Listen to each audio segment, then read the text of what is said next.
I will you can stop the video or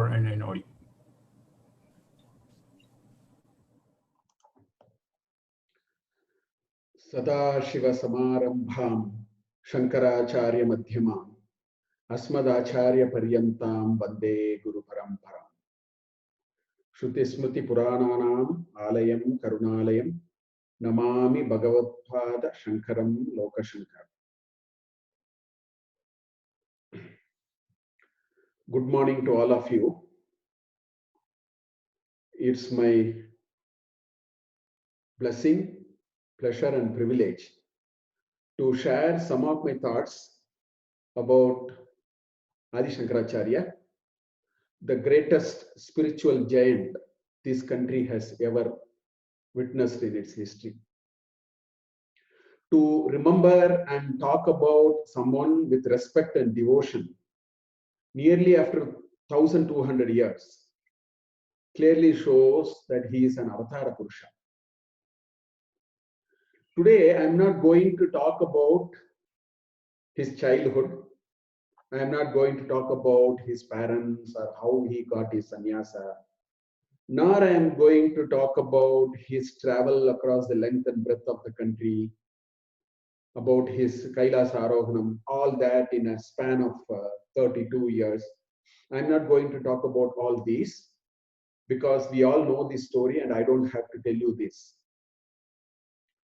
But I want to just share a few of my thoughts as to why Adi Shankaracharya is very important for ordinary people like you and me, how he is the greatest Margadarshi in all walks of our life. So that is what I want to share today. Even if we make slightest effort to study the life and teachings of Shankaracharya, what we can infer is that he is a person of a very unique complexion where karma, bhakti and jnanam, all the three are interwoven, integrated into a single personality and radiating in full measure. That is what we will see. So I am going to little bit talk about each of these dimensions, the way I have understood, the way I have thought about it. Let's talk about karma first. He is a person of great inspiration because within the age of 32 and leave the first 6-7 years, the childhood days. So essentially we are talking about 23-24 years in all. The relentless work of being part of the society in a very selfless manner, traveling through the length of breadth of the country 3 times in a span of 8 to 9 years. And what was he doing?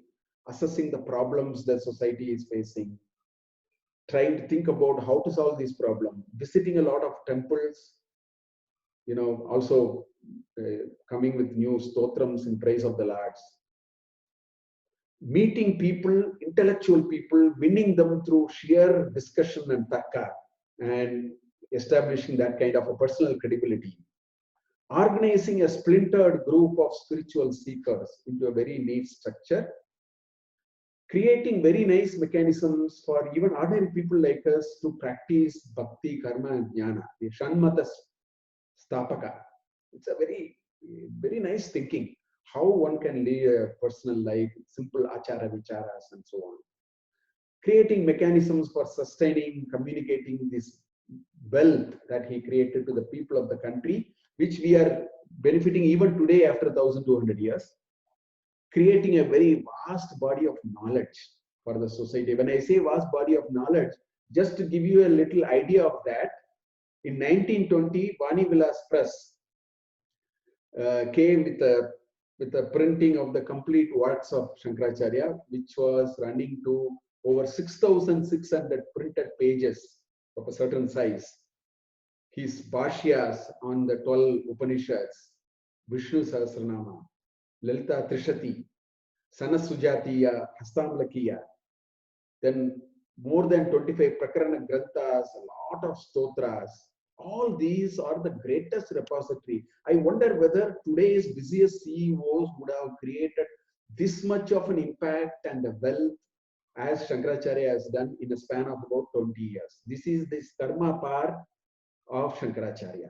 The jnana part is luminous, as I just now told, but I want to take a few shlokas just to show what kind of a wealth of knowledge that we can dip from this great spiritual giant. Look at this shloka, which comes in Shiva Kshamapanha Stotra.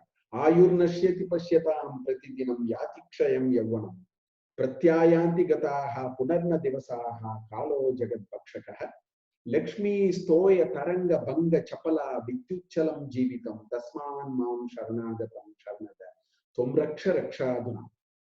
He says Ayurnashyati Pashyatam Pratidinam. Some greatest ideas of life is so compact manner he is spelled out here. Every day we are shrinking, we are not growing. Kalo Jagat Bhakshakaha. The time is the biggest consumer of every one of us. Lakshmi Stoya Taranga Banga Chapala. The wealth that we all accumulate is as fickle as the wave which rises for a moment and then breaks. Vidyuchalam Jeevitam. Life, when it goes, is just like a lightning. So, such a great idea of life, so nicely put in few lines for us to reflect on it and understand the reality of life. This is a shloka, couple of shlokas from Bhajagovindam. Mooda Jahihi, Tana Agama Trishna, Purusad Buddhim, Manasi Vitrishna, Yellabase, Nija Karmo Patam, Vittam Tena Vinodaya Chitta. He uses words like Trishna. The word Trishna in this shloka, Manasi Vitrishna, he says, without Trishna he is using here. The word Trishna means, if you a desire which cannot be quenched that easily. If you have thirst, you can have a cup of water, maybe 2 cups of water. The thirst is quenched. If somebody is hungry, you can have put a little more food, but the hunger will stop. Whereas Trishna is something which is unquenchable. So he says, give up that. Dana Agama Trishna. He says this quench, unending quench to accumulate wealth. Don't do that. Put the best foot forward, earn what you get. Of course, aspire, put the best foot forward, but learn to live with what you have is what he's saying. Such great ideas for life. Geyam Gita Namasahasram, Deyam Shripati Rupamajasram, Neyam Sajjana Sange Chittam, Deyam Dina Janaya Chavittam.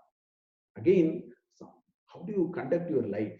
Geyam Gita Namasahasram. You read, recite Bhagavad Gita and Vishnu Sahasranama. Have it as a daily routine. Deyam Shripati Rupamajasram. Do a little bit of dhyana. Develop that bhakti through dhyana. Neyam Sajjana Sange Chittam. Have a company of good people. That is the only safety net we have in life. And Deyam Dina Janaya Chavittam. What we earn, share with the people who don't have this. Have and have nots. That live and let live is a great societal thinking that Shankaracharya gives us in this shloka.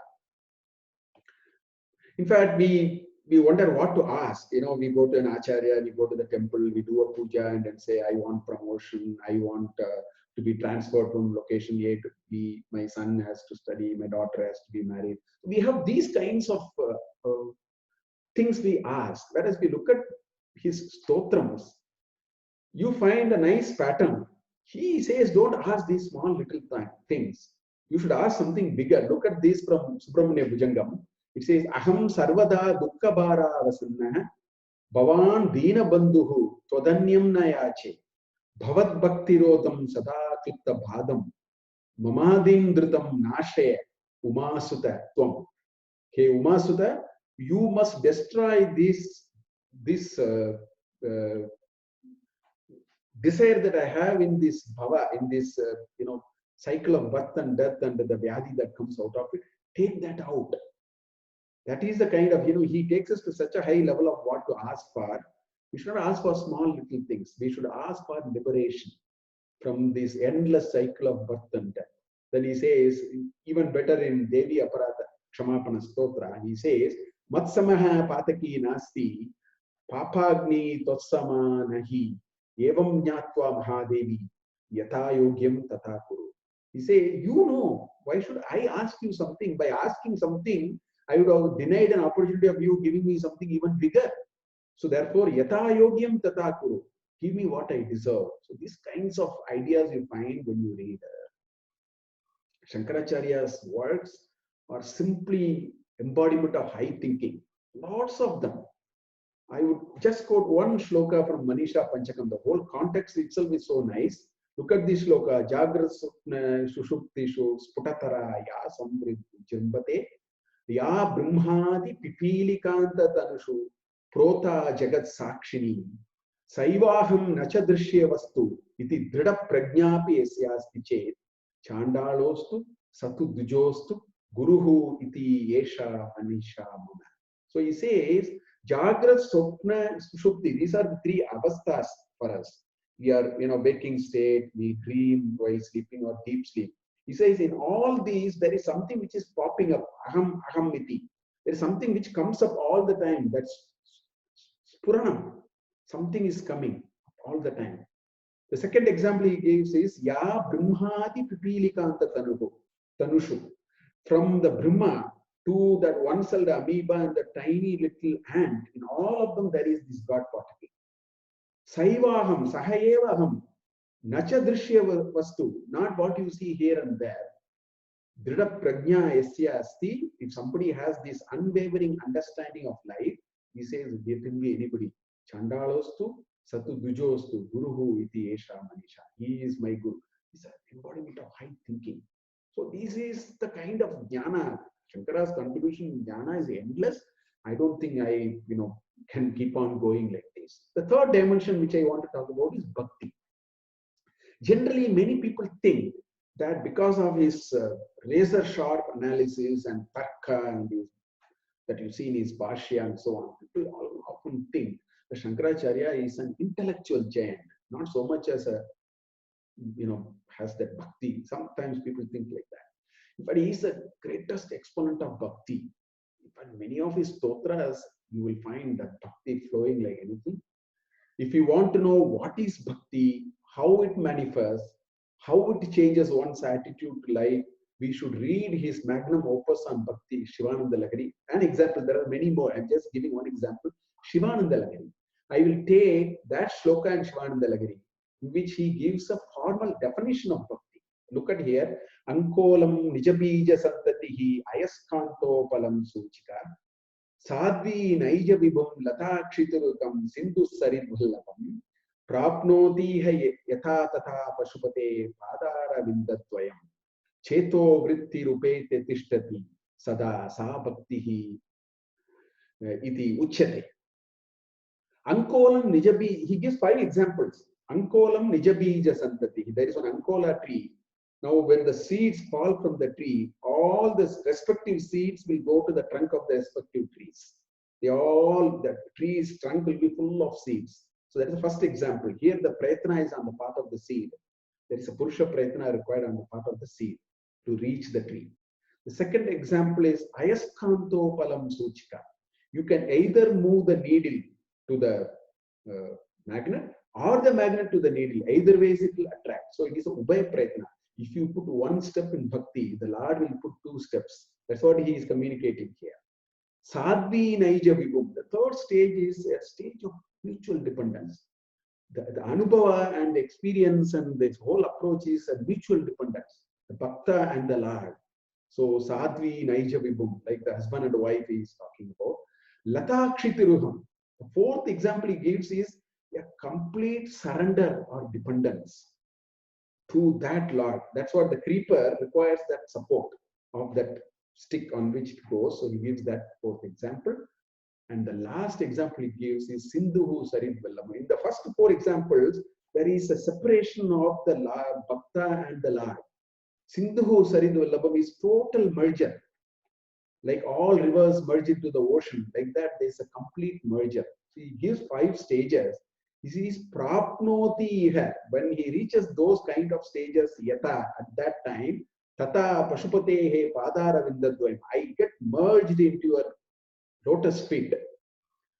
Cheto vritti rupete. This is the thought which overpowers me all the time. I think of you. he says that is the state of bhakti. Sa bhaktihi iti uchyate. So this is an example in Shivananda Lahiri itself. There are beautiful shlokas, different ways by which the bhakti is being demonstrated. So therefore, this is the third dimension of Shankaracharya. So let me stop here. In conclusion, if I were to tell you what do we learn from all these that Shankaracharya has left behind with us, his life and his teaching, I think there are very interesting messages that we need to get inspired. Life goal is to have a sense of pure bliss and fulfillment. And it can be achieved only when we know how to balance nivritti and pravritti, abhyudaya and nishreyas, which is what he talked about in his opening remarks on Bhagavad Gita Bhashya. And all his teachings also tell us karma, bhakti, and jnana are the three integral elements in our life. We cannot afford to ignore one and pursue the other. That will become an imperfect life. This is the biggest message that we need to take. So I think with these few words, let me stop here. And for this great opportunity that was given to me, I thank Advaita Academy for this. I also take this opportunity to pray to the Lord that the blessings of Shankaracharya and the Lord be on all of us, so that we pursue our goals of life and reach that ultimate that we need to reach. And with these few words, let me stop this short talk on Shankaracharya. Thank you very much.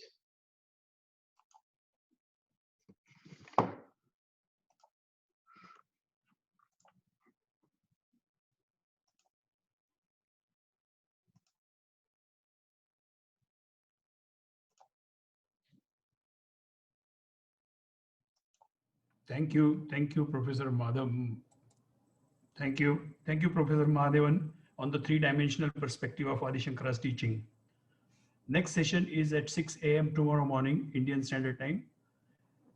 Awakening of Shankara Within You by Dr. Prasad Kaipa, followed by a video on Introduction to Dakshinamurti Stotram by Swamini Satyavrtananda Ji. Hope to see you back again. Thank you. Gurubhyo Namaha.